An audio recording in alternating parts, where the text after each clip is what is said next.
Hadirin, untuk melahirkan kehidupan dunia yang baik, yang dalam bahasa Quran disebut dengan hayatan thayyibah dan ditutup dengan akhir yang baik, yang dinamakan dengan husnul khatimah, maka penting bagi setiap insan beriman untuk memahami hakikat kehidupan.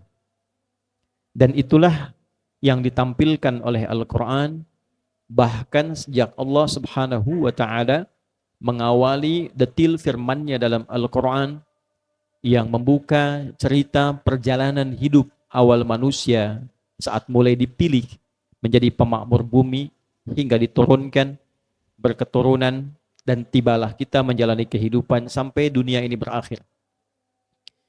Kita akan coba persingkat tentang hakikat kehidupan dunia ini sehingga Jumat kali ini mampu menyadarkan kita tentang esensi kehidupan agar kita mampu bersungguh-sungguh mempersiapkan diri untuk memasuki kehidupan yang sesungguhnya. Al-Imam Al-Ghazali memberikan satu ilustrasi dalam kitab beliau yang fenomenal, Ihya Ulumuddin, tentang aktivitas manusia di bumi yang diilustrasikan seperti seseorang yang sedang menyelam di kedalaman laut. Ia diberikan tabung oksigen dengan batas tertentu dan diberikan tugas dalam menyelam itu untuk mengumpulkan beberapa benda-benda tertentu. Taruhlah kita sebut misalnya beberapa mutiara. Diberi tugas dengan durasi tertentu. Kalau kita ingin padatkan, misal diberi tugas 24 jam, mesti menyelam, menemukan 5 mutiara dan 6 permata, serta 1 batu tanda khusus. Kalau kita khususkan ada 1, ada 5, dan 6. Diberikan durasi 24 jam untuk membawa itu dan kembali ke permukaan. Namun ternyata ketika menyelam itu ke dasar lautan, ditemukan berbagai hal yang sangat indah. Ikan berwarna-warni, terumbu karang yang belum pernah nampak sebelumnya, pemandangan yang begitu indah. Walaupun saat yang bersamaan juga, untuk mendapatkan benda-benda tadi, terkadang mendapati gelombang ombak yang tidak mudah. Semakin menyelam ke dalam, semakin deras arusnya. Namun, cukup adil waktu yang diberikan, misinya juga sesuai dengan kemampuan untuk naik ke permukaan. Ternyata dari sekian banyak yang menyelam, yang gagal itu bukan karena kurang oksigennya. Yang gagal itu bukan karena arusnya. Yang gagal itu ia lupa dengan misinya. Sehingga terpana oleh penampilan-penampilan dan juga pandangan-pandangan yang tampak dalam kemegahan samudra itu. Sehingga lupa dengan misi asalnya untuk mengumpulkan benda-benda yang dikhususkan dan berwujud hal yang membawa ia mendapatkan kemaslahatan saat kembali ke permukaan. Itulah kurang lebih ilustrasi dan penjelasan singkat terkait apa yang digambarkan oleh Al-Imam Al-Ghazali dalam kitabnya Ihya Ulumuddin yang menggambarkan tentang misi dan fenomena kehidupan manusia saat menjalani tugasnya di dunia.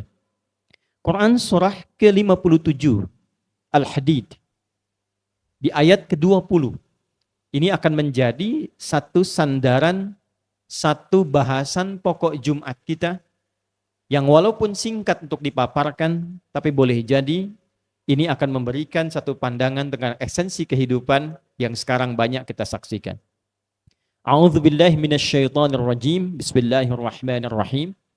I'lamu annamal hayatud dunya la'ibun wa lahwun wa zinatun wa tathakhurun bainakum wa takathurun fil amwali wal aulad. Saya berhenti sampai di kalimat ini dulu. I'lamu, ketahuilah oleh kalian. Jadi yang pertama, Allah memberikan pengumuman, informasi terbuka kepada seluruh hambanya. Kalau kita dengar pengumuman, di bandara ada pengumuman, di sekolah ada pengumuman, di kehidupan berbangsa, bernegara ada pengumuman. semakin penting yang mengumumkan, semakin istimewa pengumuman itu. Kalau pengumuman disampaikan oleh kepala sekolah, artinya sifatnya penting. Pengumuman disampaikan oleh presiden, bukan menterinya, artinya sifatnya penting. Pengumuman ini langsung disampaikan oleh Allah, bukan melalui makhluk. Allah yang sampaikan secara langsung, kemudian tiba kepada kita melalui Rasul yang teristimewa. Bukan Rasul biasa, bukan malaikat biasa. Yang menyampaikannya kepada Nabi Muhammad SAW, Ruhul Amin, Sayyidul Malaikah, pemimpin para malaikat. Dan yang menyampaikan kepada kita, Sayyidul Anbiya'i wal Mursalin, pemimpin para nabi dan para rasul. Artinya informasi ini melebihi batas penting biasa. Ya, sangat-sangat penting.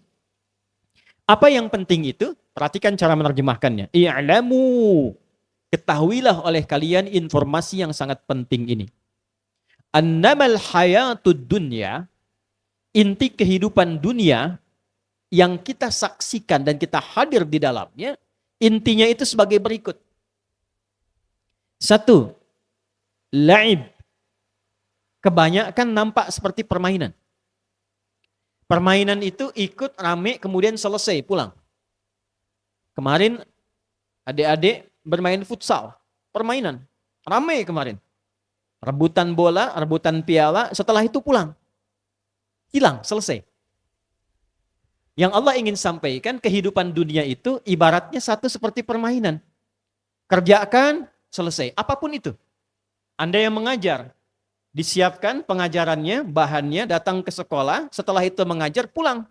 Nanti disiapkan besok lagi, begitu lagi. Sampai selesai. Kalau bukan dunia yang meninggalkan duluan, Anda yang meninggalkan duluan. Anak-anak sekarang mau ujian, disiapkan. Belajar, disiapkan. Nanti selesai, ya selesai. Begitu saja, ikut selesai lagi, ikut selesai lagi. Seperti permainan. Ikut permainan tertentu, sepak bola, ikut voli, ikut basket. Begitu selesai permainan, selesai. Maksudnya apa? Maksudnya tidak abadi. Dunia itu sebagus-bagusnya tidak abadi. Jadi yang sekarang dapat jabatan, tidak akan ada abadi hukum dunia. Sekarang tinggi, besok selesai. Sekarang presiden, besok selesai. Sekarang panglima, besok selesai. Sekarang hebat, besok tuntas. Sekarang muda, besok tua. Jadi dunia itu tidak ada yang abadi. Itulah sebabnya disebut dengan fana. Nah, memperebutkan sesuatu yang sementara, itu artinya tidak cerdas. Jadi orang cerdas itu, dia akan memperebutkan sesuatu yang abadi, sesuatu yang nampak lebih istimewa dibandingkan dengan sesuatu yang akan hilang dan hancur. Jadi kalau digambarkan begini, ada dua benda. Yang satu bendanya sifatnya abadi. Abadi itu maksudnya terus, tidak hancur. Yang satu lagi hancur. Kalau tidak sekarang, besok. Maka orang pintar pasti dia akan memilih sesuatu yang abadi, yang sifatnya kuat. Tidak akan memilih yang hancur. Nah, banyak ayat sindiran dalam Al-Quran, manusia itu diberikan oleh Allah pilihan. Mau yang abadi, mau yang hancur. Tapi ternyata kebanyakan manusia memilih yang sementara yang sifatnya hancur. Coba lihat sekarang. Maaf, demi jabatan, orang menudutkan, orang mencaci maki, orang menyingkirkan, padahal sifatnya sementara. Coba lihat demi bisnis. Demi perdagangan ada yang menyingkirkan. Demi persaingan bisnis ada yang menghancurkan. Padahal apa yang diraih pun dari itu sifatnya sementara. Setelah dapat, hilang lagi. Dapat uang. Uang gak bertahan lama, gak dipakai, hancur. Begitu dipakai dapat makanan, makanan dipakai, digunakan jadi kotoran. Itulah dunia. Maka berebut pada sesuatu yang sementara, dalam timbangan Islam, dalam tinjauan Islam, itu sesuatu yang bukan pintar. Tidak cerdas. Maka siapa orang cerdas itu? Orang cerdas itu orang yang menggunakan bahan sementara itu untuk yang mendapatkan sifat yang abadi. Untuk mendapatkan sifat yang abadi. Karena itulah banyak ayat dalam Al-Quran memperkenalkan kehidupan abadi yang disebut dengan akhirat, lalu ditampilkan kenikmatannya supaya kita bisa bandingkan mana yang dipengenin. Ini pengen emas, yang dunia sementara, Yang di akhirat emasnya lebih berkilau, lebih indah, mutiaranya itu lebih bersinar, kehidupannya abadi. Diberikan tampilan di depan kita. Anda mau ambil yang mana? Ini akhirat, ini dunia. Bukan mengabaikan dunia, tapi gunakan dunia itu sebagai perangkat untuk mendapatkan akhirat yang disebutkan. Itulah sebabnya kenapa kita seringkali dapatkan ayat gambaran tentang surga. Surga Firdaus bagaimana, surga Aden bagaimana, bidadarinya bagaimana. Supaya tidak ada rebutan perbuatan zina di dunia, sementara ada kehidupan abadi di akhirat yang lebih indah. Minuman akhirat bagaimana? Supaya tidak ada rebutan orang mabuk di dunia, sementara akhirat lebih indah. Ini gambaran pertama. Jadi tidak usah terlalu serius untuk mendapatkan dunia, dalam arti serius itu sehingga mengerahkan semua kemampuan, bahkan untuk menyakiti orang lain. Untuk apa? Dunia itu sudah teratur. Rezekinya sudah diatur. Tinggal kita berikhtiar, tapi yang belum teratur itu adalah akhirat kita. Gunakan ikhtiar itu dalam kehidupan dunia untuk menjemput kemuliaan akhirat yang telah dijanjikan. 1. Walahun. Kebanyakannya senda gurau dan sesuatu yang sia-sia. Wazinatun. Pengen tampil indah, menarik perhatian, populer, dikenal. Dunia itu. Betapa banyak sekarang orang bikin konten untuk menarik perhatian supaya dikenal. Betapa banyak orang belanja, berpakaian, bukan untuk menutupi aurat. Sebetulnya standar kalau hanya sekedar nutupin aurat, bebannya nggak banyak. Nggak akan dikejar-kejar beban. Cuman karena ingin tampil gaya, ingin modis, modisnya nggak dilarang. Yang salah itu ketika ingin dilihat banyak orang. Sehingga bebannya semakin banyak. Beri kendaraan itu bukan supaya sampai ke tujuan dengan cepat. Supaya tetangga tahu saya punya mobil. Supaya tetangga tahu saya punya sepeda. Itu yang menyebabkan di-upload, update status, hanya untuk dilihat. Akhirnya apa yang terjadi? Bebannya makin berat. Ketika beban makin berat, lupa kita akan pulang. Itu yang dikatakan Al-Imam Al-Ghazali. Harusnya mencari satu benda, harusnya mencari 5 mutiara, harusnya mencari 6 permata, akidah itu 1, 5 rukun Islam, 6 rukun iman. Itu yang kita pertahankan untuk pulang. Cuman lupa. Nah, itulah dunia. Jadi kalau kita mengerti tentang esensi kehidupan dunia, kita tahu mana yang dibutuhkan, mana yang diinginkan. Butuh itu pasti berlawanan dengan ingin. Tidak semua yang diinginkan itu jadi kebutuhan. Apa kebutuhan kita menggunakan pakaian? Menutup aurat. Apa kebutuhan kita makan? Menghilangkan lapar. Apa kebutuhan kita minum? Menghilangkan haus. Kalau sadar tentang kebutuhan, tidak banyak bebannya. Yang penting bisa minum, haus hilang.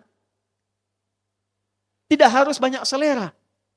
Ketika seleranya banyak, pengen dengan jus naga, naganya buah. Pengen dengan jus alpukat. Pengen dengan es jeruk.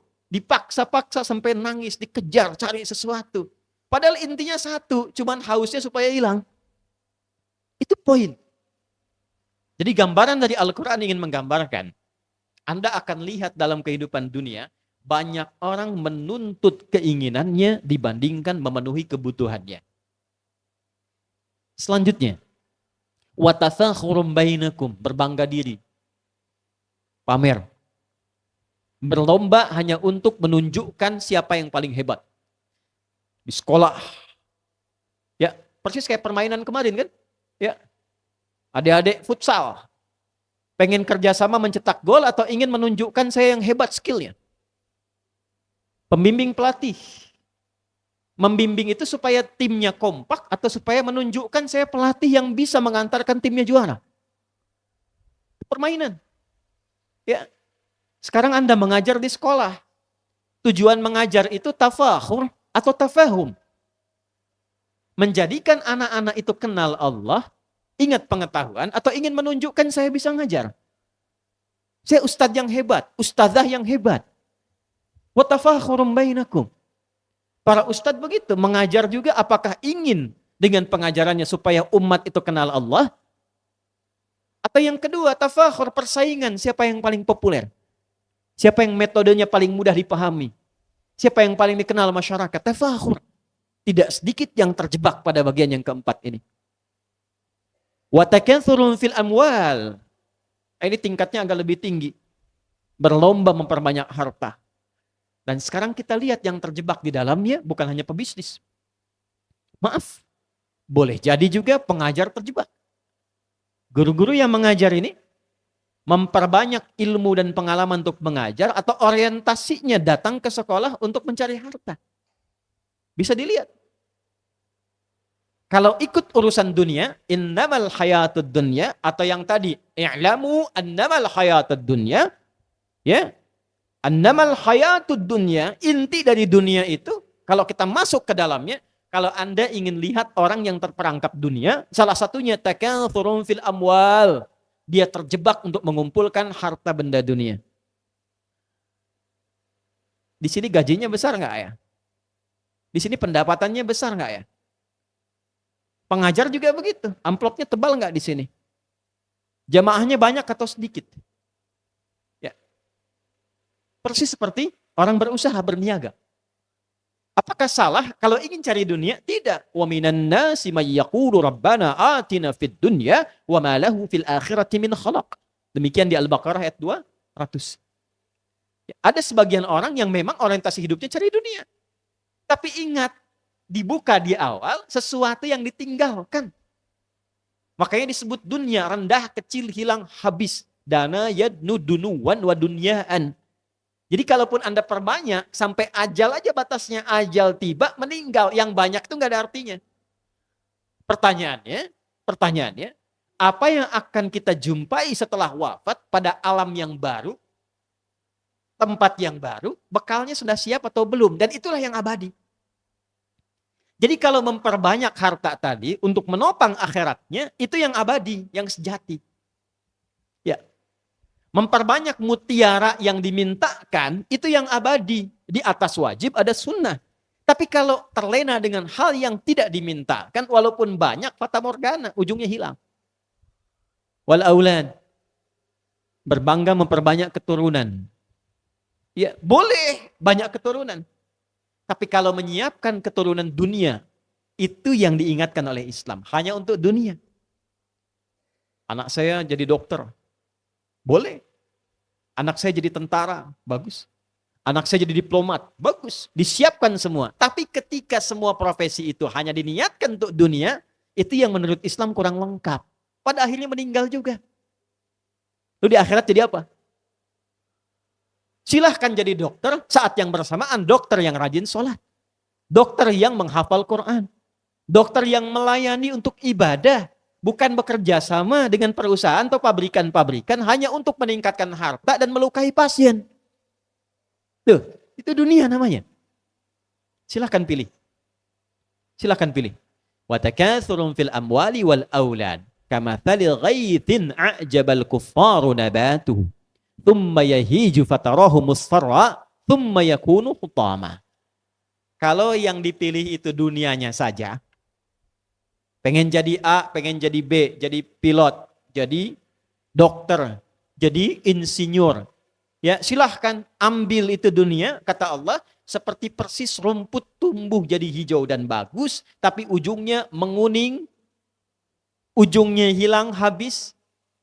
Kalau dibakar itu, ya jadi semai yang hitam saja, nggak ada nilainya, selesai diinjak-injak. Habis. Ya, wa fil akhirati adzabun syadidun wa maghfiratun minallahi wa ridwan. Tapi kalau kita gunakan dunia untuk mencari akhirat, perhatikan kalimat Qur'annya, yang kita dapatkan kasih sayang Allah, ridhanya Allah, dan itulah yang menjadikan kita kuat menjalani kehidupan dunia. Ditutup lagi dengan kalimat wa mal hayatud dunya illa mata'ul ghurur. Kalau Anda terlampau menikmati dunia, bukan menjadikan bekal sebagai wasilah mencari akhirat, maka itu akan menjadi kesenangan yang menipu. Silahkan kumpulin harta sebanyak-banyaknya. Guru-guru yang mau ngajar orientasinya mencari harta, silahkan kumpulkan. Besok meninggal, harta itu tak terpakai. Ternyata yang terpakai itu ilmu ikhlas yang pernah diajarkan. Bukan kehilangan dunianya. Dunianya Allah cukupkan. Bahkan Allah lebihkan untuk mempermudah misi kehidupan ia mencari akhirat. Silahkan yang bisnis berbisnis untuk cari akhirat. Maka Allah mudahkan jalannya, dia dapat dunianya, dia raih akhiratnya. Itu yang dimaksud ayat 201-nya. Wa minhum may yaqulu rabbana atina fid dunya hasanah wa fil akhirati hasanah wa qina adzabannar.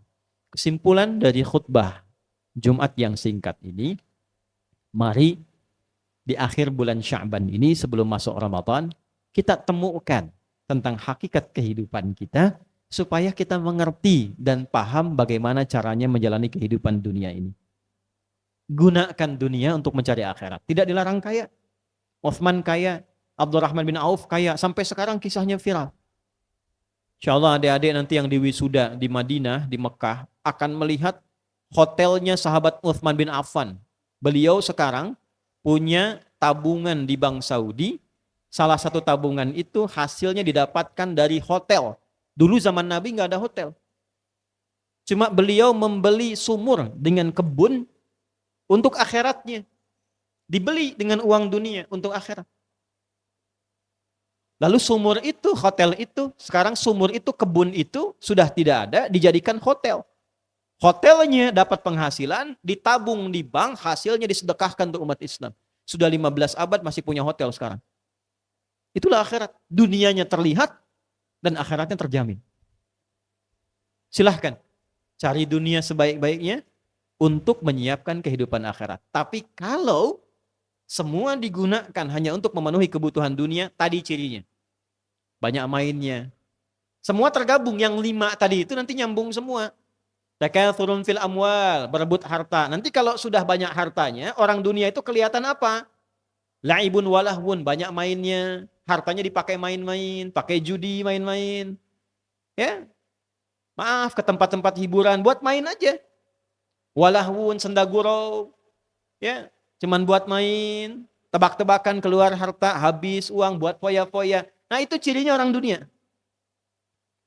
Jadi kalau menemukan yang seperti itu, kita doakan. Dan kita jangan ikut ke situ. Supaya semua kembali pada rahmat Allah subhanahu wa ta'ala. Penting itu disampaikan karena sekarang mulai nampak kehidupan dunia itu real di hadapan kita. Bahkan nampaknya lebih dari sekedar apa yang digambarkan. Lebih parah sekarang tampak. Zaman Nabi Lut dulu, yang ada itu cuma homo, laki-laki aja. Laki-laki dengan laki-laki. Sekarang perempuan dengan perempuan. Tidak ada yang ganti kelamin, sekarang ganti kelamin. Semakin banyak yang aneh-aneh, semakin banyak tingkat maksiatnya, ini menunjukkan dunia sedang tidak baik-baik saja. Maka kalau ingin jadi orang yang baik, beralihlah mencari kehidupan akhirat. Dalam arti gunakan perangkat dunia, silahkan sebaik-baiknya untuk menjadi pribadi yang baik di hadapan Allah, menjemput kehidupan akhirat kita yang lebih nyata.